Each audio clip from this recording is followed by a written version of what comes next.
Welcome to the Retirement Made Easy podcast. I'm your host, Greg Gonzalez. My goal for the podcast is to help you live a better life in retirement by giving you the tools and information you need in a language that you can understand. As a financial advisor in St. Louis, Missouri, with clients in over 17 different states, I get to hear a lot of questions when it comes to retirement planning, investing, and all things centered around living the best years of your life in retirement. So this podcast serves as a resource for people out there who want to have a successful retirement by making all of the smart financial choices that come into play. But there was something this past week, that really struck me. And it's the thought that I had that you've got to get the basics. You've got to master the fundamentals if you're going to be successful. And what are those basics? And why are they so important? So we're going to talk about that on today's episode.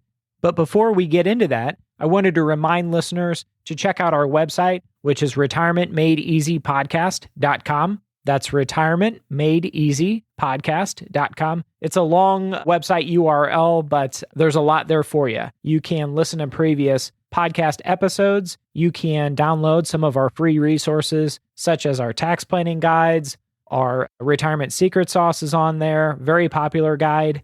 So check those out. And while you're on the website, if you have any questions you think I can help with, at the bottom, you can submit your question and I'd be happy to help you out.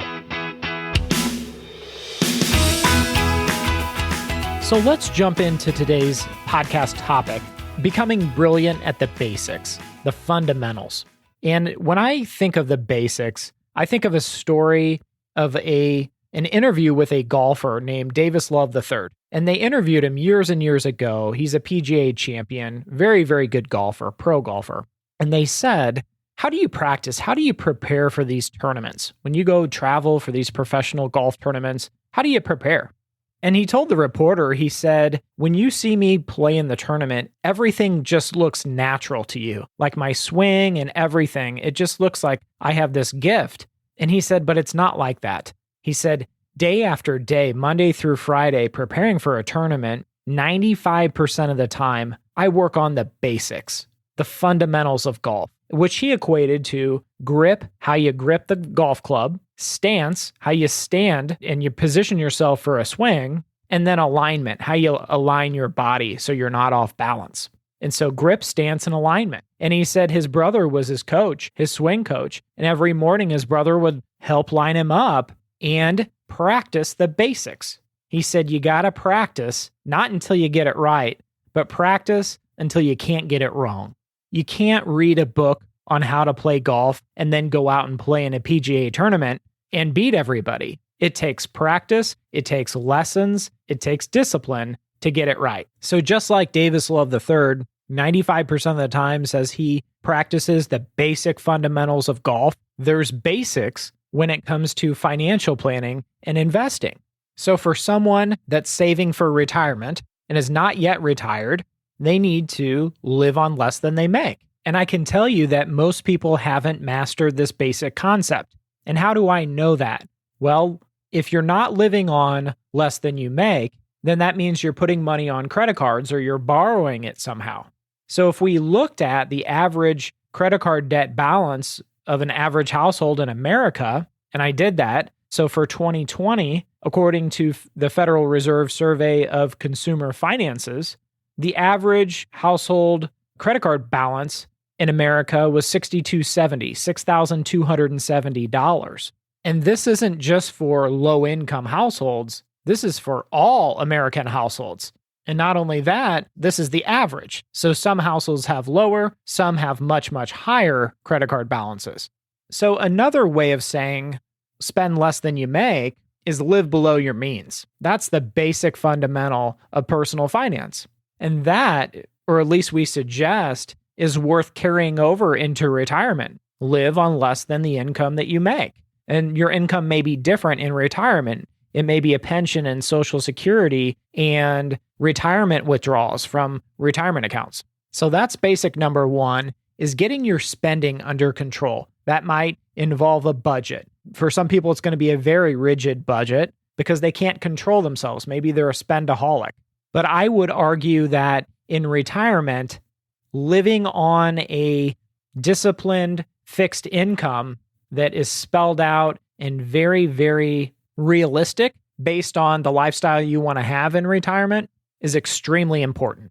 You got to get that nailed down. How much do you want to spend in retirement to give you the happiness that you're looking for? And then you got to hold yourself to that. You've got to commit and be disciplined to sticking with the game plan. And why that can be so tough for some people, and I'm thinking of a few clients in particular, is when you're retired, every day is a Saturday. And when I look at my debit card and when I'm spending money during the week, typically it's on the weekends. I spend because I have more time to spend. Monday through Friday, I'm working. But when you think about retirement, every day is a Saturday and you've got the time to spend. So you've got to really be careful and be committed to sticking with your spending, your monthly allowance as far as spending. So I can tell you it's easier for some people than others to stay disciplined and keep their spending under control in retirement. I was talking with a client the other day, and she says that her husband asks for the senior discount everywhere he goes, and he just retired at 62. So again, he's a frugal guy, and he likes that discount. But he also knows that, hey, if he can save 10% here, 10% there, he'll have much more money at the end of the day, simply because he got a discount and was spending less during the process. Basic number 2, and this one is hard for a lot of people, is staying diversified. A lot of people don't understand what staying diversified means. And some people think that if I have a checking account, a savings account, and a money market account, I'm diversified. Whereas I look at all 3 accounts and say, okay, they all probably have FDIC insurance and they're all at a bank. So they're all essentially the same thing. They're very low risk and very low return because interest rates are so low right now that they're all going to probably pay very, very little interest. It's going to be minuscule. Let me give you another example. And typically we'll see this with people's investment accounts. Let's say it's an IRA or a Roth IRA. Somebody will have mutual fund A, B, and C. And when you look at mutual fund A, B, and C, they may have a different name on them. But when you look at how they're invested and what stocks or bonds or this overall strategy, they might be very, very similar and have even the same holdings and be almost identical. So just imagine you had 3 apples. You had a Granny Smith, you had a Fuji, and you had a Jonathan Apple. And you put them in a bag, in a plastic bag. They're all 3 apples. What happens when one apple rots? You tell me. What's going to happen to the other 2 apples? It's the same thing when you have 3 mutual funds that are nearly identical. You're not doing yourself any favors because if one happens to really plummet, what's going to happen to the other 2 if they're almost identical? Just like our Apple example, they're going to plummet as well. We also see this all the time when people are very, very adamant about owning company stock. Let's say it's General Motors or Ford because their dad or their uncle used to work at General Motors or Ford. There used to be a General Motors factory in St. Louis on the outskirts of St. Louis. And there was a gentleman on the news back in the big crash, 2008, 2009, and his GM stock went to 0. His entire retirement savings were in General Motors stock because he worked there for decades. And he was on the news and they were interviewing him and he said that he should be made whole because the price of the stock went to 0 and he lost everything. And he was wanting some reimbursement because he believed in that company, worked for that company his entire life. He wanted to be made whole. Well, guess what? It didn't happen. The poor guy. But it's lack of diversification. He had so much risk in just one asset. Remember grandmother's rule, don't put all your eggs in one basket. Because if you drop the basket, what's going to happen to all the eggs? They're all going to crack. I ask my women clients, why do you have so many pairs of shoes? They all say the same things. When I'm trying to explain diversification, they will tell me things like, I have heels for certain occasions. I have flats for other occasions. I have tennis shoes for other occasions. Black doesn't go with everything, so I don't have all black shoes. They have sandals for vacations and walks on the beach and summertime. They have garden shoes, and that's just for around the garden and the flower bed. They have dedicated rain boots for those rainy, nasty days. Women in general, in my opinion, are masters at diversification, and women are actually much more organized than men are. So if you see their shoe closet, there's a reason why they own each pair of shoes or boots or whatever it happens to be. Your portfolio should have different investments, different pieces, and they all have a job, just like a woman's shoe closet. I have never met a woman who only has one pair of shoes, and I hope to never meet another individual who just has one investment in their entire portfolio. The purpose of diversification is to spread out your risk because you don't want to put all your eggs in one basket. Basic number 3 is create a plan, a retirement plan, and stick with it and use it to refer to as the years go on. You wouldn't go into retirement without a retirement plan, or you shouldn't. Just like you wouldn't go to a grocery store, or I wouldn't recommend going to a grocery store without a grocery list. If you didn't have that grocery list to refer to, you would just go around with your shopping cart and kind of pull things off the shelf at random as you see them. And then you get home, and how are you going to prepare your meals? Just kind of a little from this, a little from that. You kind of have to ad lib at that point. But if you had the grocery list to go off of, you would make sure you got everything you were looking for because you had a plan of action of the things that you needed before you ever step foot in the store. It's the same way with retirement planning. You want to have a plan before you step into retirement.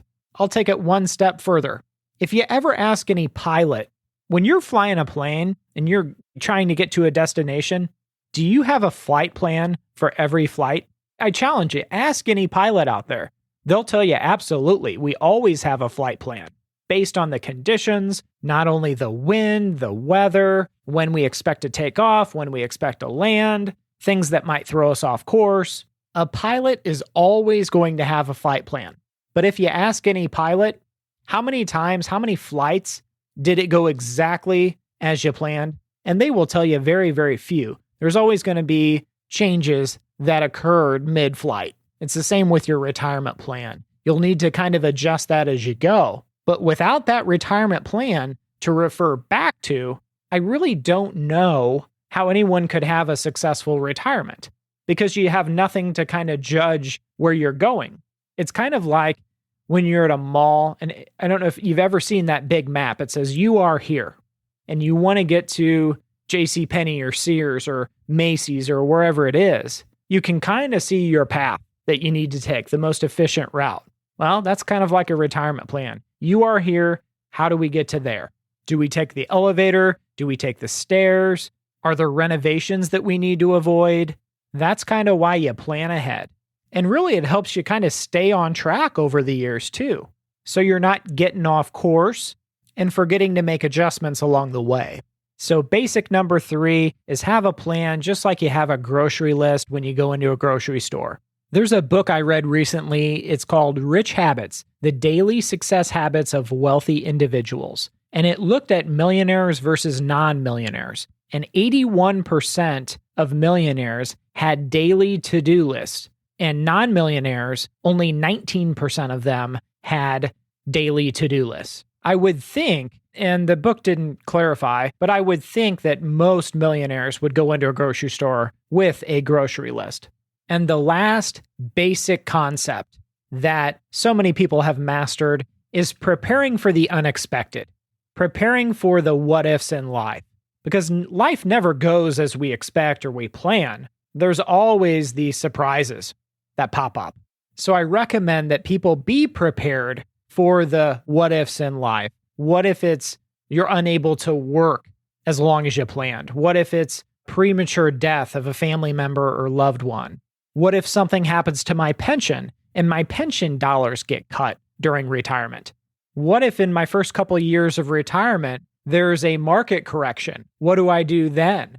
What if my cost of living in retirement doubles, if not triples, in retirement, because Greg Gonzalez, the host of the Retirement Made Easy podcast, told me that that was probably likely because of all the talk of $15 an hour minimum wage. And if history is any guide, and I'll argue it's the only guide we have, that during your retirement, your cost of living will likely double, if not triple. And what does that mean if the next 30 years are like the past 30 years? That means that a $4 box of Cheerios in your first year of retirement will cost over $9 a box for Cheerios in your 30th year of retirement. And that's with a 2.9% inflation rate or cost of living adjustment rate. Nick Murray quotes that in his newsletter. So we've got to prepare for the what ifs, the unexpected, the things that are going to pop up. Life always gives us so many changes, and we've got to be ready to pivot. Life gives us so many challenges over the years, and Lord knows what those challenges might be in 10, 20, 30 years, but we've got to be ready for them. Let me give you another perfect example of what I'm talking about. My 89-year-old grandmother retired about 25 years ago. And if I told her 25 years ago that her cost for long-term care, and right now she's in memory care, if I told her 25 years ago that her monthly costs would be over $8,500 a month, she would think that I lost my mind. But again, the cost of the care 25 years ago wasn't anywhere near $8,500 a month. And not only that, nobody wants to think about the care they might need in the future, especially 25 years from now. So just thinking to myself, if my grandmother's 89 years old right now and the cost of her care is $8,500 a month, what is going to be the cost of the same care if someone needed it 25 or 30 years from now? It would be way more than $8,500 a month. I guarantee you that. And I can tell you from personal experience, her care every single year goes up between 5 and 10%. So basic fundamental number 4 is plan for the unexpected and plan ahead for these what ifs in life. What if we need care 25 years from now, just like my 89-year-old grandmother did? How will that impact our retirement plan? These are all things that I try to bring up to clients all the time because they're good conversations to have because we don't know what the future might hold. I hope this episode of the Retirement Made Easy podcast has been helpful and insightful. Again, check out our website, retirementmadeeasypodcast.com. Send me all your hate mail, your love mail, or your questions or comments right there at the website, retirementmadeeasypodcast.com. I'm Greg Gonzalez, and remember, always dream big.